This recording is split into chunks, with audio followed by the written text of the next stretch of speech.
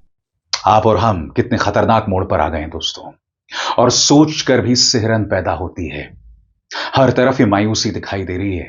कुछ ताकतवर बेसिर पैर के लोगों ने, जिनका दिमाग काम नहीं कर रहा है, जो अहंकार में डूबे हुए हैं, जो असुरक्षा में डूबे हुए हैं, वो दुनिया को तबाही के रास्ते पर ला रहे हैं। और दुख की बात यह है कि आप में और हम में से कई लोग इस पर तालियां बजा रहे हैं। हमें अंदाजा नहीं है। यह मत सोचिए कि अगर ईरान और इसराइल में युद्ध होगा तो भारत इससे अछूता रहेगा। नहीं, हम नहीं जानते दोस्तों कि एक बड़ा न्यूक्लियर हादसा, एक बड़ी परमाणु दुर्घटना दुनिया को कहां ले जा सकती है। इसलिए हम सबको सतर्क रहने की जरूरत है, और ईश्वर इन ताकतवर लोगों को सद्बुद्धि दे। अभिसार शर्मा को दीजिए इजाजत। नमस्कार।